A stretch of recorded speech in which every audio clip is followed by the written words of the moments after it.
Guys, napakagandang bahagi ito ng ating pag-aaral.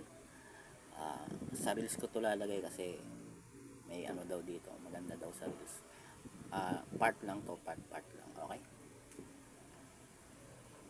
Mag-like kayo, share, comments, para malay mo masagot to ng mga kapatid natin sa iglesia, na sana ay mabigyan tayo ng sagutan, kasi contradiction to sa Biblia, dahil sabi nila ang Misrak ay malayong silangan, na ang katuparan ay sa Pilipinas, na katuparan nito, yung tao na to, sabi nila sa Isaiah 46:11 ay si kapatid na Felix. Pero yung Misrak na to guys ay eto, dito nga yung prophecy ni Haring Zero, ayan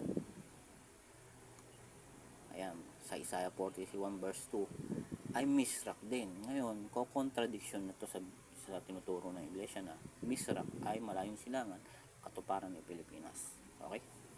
Sana maunawaan nyo guys.